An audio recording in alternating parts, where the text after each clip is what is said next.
Online medical and nursing education ചാനലിലേക്ക് എല്ലാവർക്കും സ്വാഗതം. Anatomy and physiology of cardiovascular സിസ്റ്റത്തിൻ്റെ 4ാമത്തെ ക്ലാസ് ആണ് ഇന്ന് നമ്മൾ അറ്റൻഡ് ചെയ്യാൻ പോകുന്നത്. നമുക്ക് ക്ലാസ്സിലേക്ക് പോകാം. Question number 31. Identify right order of aortic parts. Option A aorta, arch of aorta, ascending aorta and descending aorta. Option B ascending aorta, aorta, arch of aorta and descending aorta. Option C, aorta, ascending aorta, arch of aorta and descending aorta. And option D, aorta, ascending aorta, descending aorta and arch of aorta. ഇവിടെ ഇമേജിൽ നമുക്ക് നോക്കാം. Left വെൻട്രിക്കിളിൽ നിന്നാണ് aorta start ചെയ്യുക. അത് ascending അയോർട്ടയായിട്ട് മാറുന്നു, വീണ്ടും arch of അയോർട്ടയായി മാറുന്നു, പിന്നീട് അത് ഡിസെൻഡിങ് അയോർട്ടയായിട്ട് കൺവേർട്ട് ചെയ്ത് ഡിവൈഡ് ചെയ്ത് പോകുന്നു. ഇതാണ് ഇതിൻ്റെ ഓർഡർ. നമുക്കിവിടെ ഓപ്ഷനുകൾ തന്നിട്ടുണ്ട്. Aorta, ascending aorta, arch of aorta and descending aorta. ഈ ചോദ്യത്തിന്റെ ശരിയായ ഉത്തരം ഓപ്ഷൻ സി ആണ്. Aorta, ascending aorta, arch of aorta and descending aorta എന്നുള്ളതാണ് ഈ ചോദ്യത്തിന്റെ ശരിയായ ഉത്തരം. Moving to next question. Question number 32. Among following pulse rate indicate. Option A amount of blood pumped by heart. Option B number of times heart beats. Option C interval between two heartbeats and option D all the above. എന്താണ് ഓപ്ഷനുകൾ നമുക്ക് നോക്കാം. Rate of pulse indicate ചെയ്യുന്നത് heart ബീറ്റ്സിന്റെ നമ്പറാണ്. Rate determine ചെയ്യുന്നത് heart എത്ര number beat ചെയ്യുന്നു എന്നുള്ളതിനെ റെപ്രസെൻറ്റേറ്റ് ചെയ്യുന്നു. അതുപോലെ തന്നെ പൾസിന്റെ ഇന്റർവെൽ റെപ്രസെൻറ്റേറ്റ് ചെയ്യുക ഹാർട്ട് ബീറ്റ്സിന്റെ റെഗുലാരിറ്റിയാണ്. ഹാർട്ട് ബീറ്റ് ചെയ്യുന്നത് എത്ര റെഗുലർ ആയിട്ടാണ് എന്നുള്ളതാണ് പൾസ് ഇന്റർവെൽസ് റെപ്രസെൻറ്റേറ്റ് ചെയ്യുക. ഈ ചോദ്യത്തിന്റെ ശരിയായ ഉത്തരം option B number of time heart beats എന്നുള്ളതാണ്. Pulse rate indicates number of time heart beats. Moving to next question. Question number 33. Which among the following is a branch of arch of aorta? Option A brachiocephalic artery. Option B left common carotid artery. Option C left subclavian artery. And option D all the above. Arch of aorta എങ്ങനെയാണ് divide ചെയ്തിരിക്കുന്നത് നോക്കാം. 1 brachiocephalic artery, 2 left common carotid artery, 3 left subclavian artery. ഇങ്ങനെ 3ആയിട്ടാണ് arch of aorta divide ചെയ്തിരിക്കുന്നത്. നമുക്ക് തന്നിരിക്കുന്ന ചോദ്യം branch of arch of aorta ഏത് എന്നാണ്. Option D all the above എന്നുള്ളതാണ് ഈ ചോദ്യത്തിന്റെ ശരിയായ ഉത്തരം. കാരണം ബ്രേക്കിയോസെഫാലിക് ആർട്ടറിയും ലെഫ്റ്റ് കോമൺ കരോട്ടിഡ് ആർട്ടറിയും ലെഫ്റ്റ് സബ്ക്ലേവിയൻ ആർട്ടറിയും ആർച്ച് ഓഫ് അയോർട്ടയുടെ ബ്രാഞ്ചസ് ആണ്. 34ാമത്തെ ചോദ്യത്തിലേക്ക് പോകാം. ബാരോ receptors R supplied by numerous tiny nerve endings of dash. Option A facial nerve. Option B glossopharyngeal nerve. Option C vagus nerve and option D trigeminal nerve. Baroreceptors and കീമോ റിസെപ്റ്റേഴ്സിനെ കുറിച്ച് നമ്മൾ കഴിഞ്ഞ ക്ലാസ്സിൽ ഓൾറെഡി ഡിസ്കസ് ചെയ്തതാണ്. ബാരോ റിസെപ്റ്റേഴ്സിലും കീമോ റിസെപ്റ്റേഴ്സിലും നെർവ് സപ്ലൈ ചെയ്യുന്നത് ഗ്ലോസോഫാരൻജിയൽ നെർവ് എൻഡിങ്സ് ആണ്. ഈ നെർവ് എൻഡിങ്സ് ആണ് ബ്രെയിൻ സെന്ററിലേക്ക് ബ്ലഡ് പ്രഷറിന്റെ ചേഞ്ചസ് ഐഡന്റിഫൈ ചെയ്തുകൊണ്ട് സിഗ്നൽസ് ട്രാൻസ്മിറ്റ് ചെയ്യുക. ഈ ചോദ്യത്തിന്റെ ശരിയായ ഉത്തരം option B glossopharyngeal nerve. Question number 35. Right common carotid artery is a branch of dash. Option A brachiocephalic artery. Option B arch of aorta. Option C right subclavian artery. And option D both option B and option C. Right common carotid artery താഴെ കൊടുത്തിരിക്കുന്ന ഓപ്ഷനുകളിൽ ഏത് ആർട്ടറിയുടെ branch ആണ് എന്നാണ് ഇവിടെ ചോദിച്ചിരിക്കുന്നത്. ഈ ചോദ്യത്തിന്റെ answer എന്താണെന്ന് നോക്കാം. അയോർട്ടയിൽ നിന്നും ascending aorta, then arch of aorta, then descending aorta. ഇതാണ് ഇതിന്റെ ഓർഡർ. ഈ ആർച്ച് ഓഫ് അയോർട്ടയിൽ നിന്നും ബ്രേക്കിയോസെഫാലിക് ആർട്ടറി ഫോം ചെയ്യുന്നു. ഈ ബ്രേക്കിയോസെഫാലിക് ആർട്ടറി വീണ്ടും സബ്ക്ലേവിയൻ ആർട്ടറി ആയിട്ടും അതുപോലെ തന്നെ കോമൺ കരോട്ടിഡ് ആർട്ടറി ആയിട്ടും ഡിവൈഡ് ചെയ്യുന്നു. ഇതാണ് ഇതിൻ്റെ ഓർഡർ. ഇവിടെ ഓപ്ഷനിൽ തന്നിരിക്കുന്നത് brachiocephalic artery, arch of aorta, right subclavian artery എന്നുള്ളതാണ്. ഓപ്ഷൻ എ ബ്രേക്കിയോസെഫാലിക് ആർട്ടറി എന്നുള്ളതാണ് ഇതിൻ്റെ ശരിയായ ഉത്തരം. Right common carotid artery is a branch of brachiocephalic artery. Moving to next question. Question number 36. Circle of Willis that supply arterial blood to brain is formed by option A, internal carotid artery, option B, vertebral arteries, option C, right subclavian artery, option D, both option A and option B. ഓപ്ഷനുകൾ നോക്കാം. ബ്രെയിനിലേക്ക് arterial blood supply ചെയ്യുന്ന circle of villus form ചെയ്തിരിക്കുന്നത് താഴെ കൊടുത്തിരിക്കുന്ന ഓപ്ഷനുകളിൽ ഏതൊക്കെ arteries ചേർന്നിട്ടാണ് എന്നുള്ളതാണ്. ഇവിടെ നമുക്ക് ഓപ്ഷനിൽ നോക്കാം. ഓൾറെഡി ഈ പിക്ചർ നമ്മൾ കണ്ടതാണ്. അയോർട്ടയിൽ നിന്നും ബ്രേക്കിയോസെഫാലിക് ആർട്ടറി ഫോം ചെയ്തിരിക്കുന്നു. അതിൽ നിന്നും വീണ്ടും റൈറ്റ് സബ്ക്ലേവിയൻ ആർട്ടറി, വീണ്ടും കോമൺ കരോട്ടിഡ് ആർട്ടറി ഫോം ചെയ്തിരിക്കുന്നു. വീണ്ടും സബ്ക്ലേവിയൻ ആർട്ടറിയുടെ ജംഗ്ഷനിൽ നിന്നും വെർട്ടിബ്രൽ ആർട്ടറി ഫോം ചെയ്തിരിക്കുന്നു. സെപ്പറേറ്റ് ആയിട്ട് left common carotid artery arch of അയോർട്ടയിൽ നിന്ന് ഡയറക്റ്റ് ആയിട്ട് ഫോം ചെയ്തിരിക്കുന്നു. ഇതെല്ലാം ഈ ഒരു പിക്ചറിൽ നമുക്ക് മനസ്സിലാക്കുന്ന കാര്യങ്ങളാണ്. Circle of Willis, circulus arteriosus that supply arterial blood to the brain is by 4 large arteries. 4 പ്രധാനപ്പെട്ട ആർട്ടറീസ് ആണ് സർക്കിൾ ഓഫ് വില്ലസിലേക്ക് ബ്ലഡ് സപ്ലൈ ചെയ്യുന്നത്. 2 ഇന്റേണൽ കരോട്ടിഡ് ആർട്ടറീസും 2 വെർട്ടിബ്രൽ ആർട്ടറീസും. ഇതെങ്ങനെയാണ് സപ്ലൈ ചെയ്യുക എന്നുള്ളത് ഒരു ഇമേജിന്റെ സഹായത്തോടെ നമുക്ക് നോക്കാം.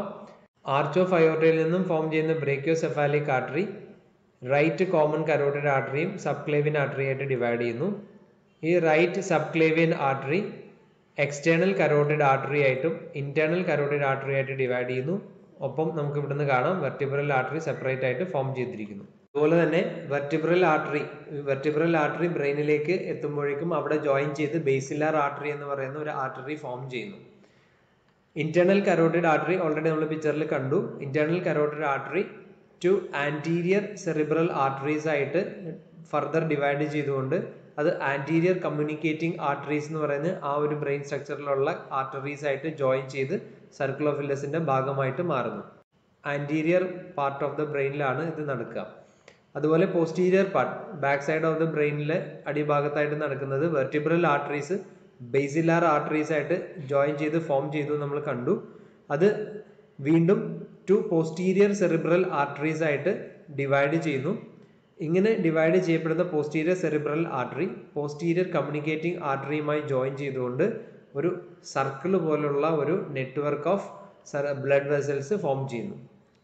ഈ ഫോം ചെയ്യുന്ന ബ്ലഡ് വെസൽസിന് പാർട്ടിസിപ്പേറ്റ് ചെയ്യുന്ന ആർട്ടറീസ് ആണ് ഇവിടെ കൊടുത്തിരിക്കുന്നത്. 2 anterior cerebral arteries, 2 internal carotid arteries, 1 anterior communicating artery, 2 posterior communicating arteries, 2 posterior cerebral arteries and 1 basilar artery. ഈ പറയുന്ന പ്രധാനപ്പെട്ട എല്ലാ ആർട്ടറീസും 2 മെയിൻ ആർട്ടറീസിൽ നിന്നാണ് ഫോം ചെയ്തിരിക്കുന്നത്. ഒന്ന് ICA internal carotid artery, 2 VA that is vertebral arteries. ലെഫ്റ്റും റൈറ്റും വെർട്ടിബ്രൽ ആർട്ടറി ഉണ്ട്, ലെഫ്റ്റും റൈറ്റും ഇന്റേണൽ കരോട്ടിഡ് ആർട്ടറീസും ഉണ്ട്. സർക്കിൾ ഓഫ് വില്ലസ് സപ്ലൈ ചെയ്യുന്ന ആർട്ടറീസ് 4 ലാർജ് ആർട്ടറീസ് വഴിയാണ്. 2 ഇന്റേണൽ കരോട്ടിഡ് ആർട്ടറീസും 2 വെർട്ടിബ്രൽ ആർട്ടറീസുമാണ് ഇതിൽ പ്രധാനമായിട്ടും ബ്ലഡ് സപ്ലൈ നടത്തുക. ബാക്കി സ്ട്രക്ചേഴ്സ് ഒക്കെ അതിൽ നിന്നും ഫോം ചെയ്തിരിക്കുന്നതാണ്. ഈ ചോദ്യത്തിന്റെ ശരിയായ ഉത്തരം option D, both option A and option B എന്നുള്ളതാണ്. Question number 37. The arteries that supply the heart muscle are the branch of the dash. Option A, aortic arch. Option B, abdominal aorta. Option C, thoracic aorta. And option D, ascending aorta. ഈ ചോദ്യത്തിന്റെ ശരിയായ ഉത്തരം option D, ascending അയോർട്ടയാണ്. Coronary artery start ചെയ്യുന്നത് ascending അയോർട്ടയിൽ നിന്നാണ്. Aortic വാൽവിന്റെ തൊട്ട് മുകളിലായിട്ടാണ് left and right coronary artery start ചെയ്യുക. ഇവിടെ നിങ്ങൾക്ക് പിക്ചറിൽ നോക്കിയാൽ മനസ്സിലാവും. സെമി ലൂണാർ കപ്പ് കൊടുത്തിട്ടുണ്ട്. സെമി ലൂണാർ കപ്പിന്റെ തൊട്ട് മുകളിലായിട്ട് ലെഫ്റ്റ് ആൻഡ് റൈറ്റ് കൊറോണറി ആർട്ടറിയുടെ ഓപ്പണിംഗ് മാർക്ക് ചെയ്തിട്ടുണ്ട്. ഈ ചോദ്യത്തിന്റെ ശരിയായ ഉത്തരം ഓപ്ഷൻ ഡി, അസെൻഡിങ് അയോർട്ട എന്നുള്ളതാണ്. Moving to next question. Question number 38. Cardiac output can be calculated using option A, tidal volume into heart rate. Option B, tidal volume into peripheral vascular resistance. Option C, peripheral vascular resistance into heart rate. And option D, stroke volume into heart rate. ഈ ചോദ്യത്തിന്റെ ശരിയായ ഉത്തരം stroke volume into heart rate എന്നുള്ളതാണ്. Cardiac output എന്താണ്, stroke volume എന്താണെന്നൊക്കെ നമ്മൾ already കഴിഞ്ഞ ക്ലാസ്സിൽ കണ്ടതാണ്. കാർഡിയാക് ഔട്ട്പുട്ട് എന്ന് പറയുന്നത് total amount of blood ejected from the heart in a given period. ഒരു നിശ്ചിത എമൗണ്ട് ടൈമിൽ ഹാർട്ട് പമ്പ് ചെയ്യുന്ന ടോട്ടൽ എമൗണ്ട് ഓഫ് ബ്ലഡിനെയാണ് കാർഡിയാക് ഔട്ട്പുട്ട് എന്ന് വിളിക്കുക. സ്ട്രോക്ക് വോളിയം എന്ന് പറയുന്നത് total amount of blood expelled in each contraction. ഓരോ വെൻട്രിക്കുലർ കോൺട്രാക്ഷനിലും ഹാർട്ടിന്റെ വെൻട്രിക്കിൾസിൽ നിന്ന് പമ്പ് ചെയ്യപ്പെടുന്ന ടോട്ടൽ എമൗണ്ട് ഓഫ് ബ്ലഡിനെയാണ് സ്ട്രോക്ക് വോളിയം എന്ന് വിളിക്കുക. ഈ ചോദ്യത്തിന് ശരിയായ ഉത്തരം option D, stroke volume into heart rate എന്നുള്ളതാണ്. Question number 39. Vein used in bypass surgery is option A femoral vein, option B brachial vein, option C saphenous vein and option D inferior vena cava. Bypass സർജറിയിൽ graft ചെയ്യാനായിട്ട് use ചെയ്യുന്ന vein ആണ് saphenous vein. സെഫനസ് vein എന്നുള്ളതാണ് ഈ ചോദ്യത്തിന്റെ ശരിയായ ഉത്തരം. The right answer to the question is option C, saphenous vein. The vein used in bypass surgery is saphenous vein. Question number 40. A normal ECG tracing show how many waves? Option A 3, option B 4, option C 5 and option D 6. Normal E C G tracing 5 തരത്തിലുള്ള വേവ്സിനെയാണ് കാണിക്കുക. ഹാർട്ടിന്റെ contraction relaxation സമയത്ത് നടക്കുന്ന electrical ഇമ്പൾസസിനെ identify ചെയ്യുന്നതാണ് ഈ 5 വേവ്സും. ഈ വേവ്സുകളെ PQRS T എന്നുള്ള പേരിട്ടാണ് വിളിക്കുക. ഓരോ വേവുകളും എന്താണ് നമുക്ക് നോക്കാം. പി വേവ് ഇൻഡിക്കേറ്റ് ചെയ്യുന്നത് SA നോഡിൽ നിന്നും ഇമ്പൾസ് അറൈസ് ചെയ്യുമ്പോഴാണ്. SA നോഡിൽ നിന്നും ഇലക്ട്രിക്കൽ ഇമ്പൾസസ് ഏട്രിയത്തിലേക്ക് പാസ് ചെയ്യുമ്പോൾ പി വേവ് ജനറേറ്റ് ചെയ്യപ്പെടുന്നു. QRS കോംപ്ലക്സ് ഉണ്ടാവുന്നത് ഈ ഒരു ഇലക്ട്രിക്കൽ ഇമ്പൾസസ് AV നോഡിലൂടെ AV ബണ്ടിലും പെർക്കിഞ്ചെ ഫൈബേഴ്സ് വഴി വെൻട്രിക്കിൾസിന്റെ ഫുൾ മസ്കുലാർ കോൺട്രാക്ഷനിലേക്ക് ലീഡ് ചെയ്യുമ്പോൾ ഉണ്ടാകുന്ന ആ ഒരു ഇലക്ട്രിക്കൽ ചേഞ്ചസിലെയാണ് QRS എന്ന് പറയുന്ന ആ ഒരു കോംപ്ലക്സ് റെപ്രസെന്റേറ്റ് ചെയ്യുക. അതുപോലെ T വേവ് റെപ്രസെന്റേറ്റ് ചെയ്യുന്നത് വെൻട്രിക്കിൾ മസിൽസിന്റെ കംപ്ലീറ്റ് റിലാക്സേഷന്റെ സ്റ്റേറ്റിനെയാണ്. ഒരിക്കലൂടെ നോക്കാം. PQRS T എന്നിങ്ങനെ 5 തരത്തിലുള്ള വേവ്സ് ആണ് ഐഡന്റിഫൈ ചെയ്യുക. പി വേവ് റെപ്രസെന്റേറ്റ് ചെയ്യുന്നത് SA നോഡിൽ നിന്നും ഏട്രിയൽ ഇലക്ട്രിക്കൽ ഇമ്പൾസസ് ഉണ്ടാവുന്നു, അതിന്റെ മൂവ്മെന്റ് ആണ്. QRS കോംപ്ലക്സ് കാണിക്കുക വെൻട്രിക്കിൾസിലേക്കും. AV node AV bundle Purkinje fibres വഴി വെൻട്രിക്കിൾസിന്റെ complete contraction. T wave represent ചെയ്യുന്നത് കംപ്ലീറ്റ് റിലാക്സേഷൻ ഓഫ് വെൻട്രിക്കിൾസ്. ഈ ഒരു കംപ്ലീറ്റ് കോൺട്രാക്ഷൻ റിലാക്സേഷൻ നടക്കുന്നത് 0.8 സെക്കൻഡ്സ് ആണ്.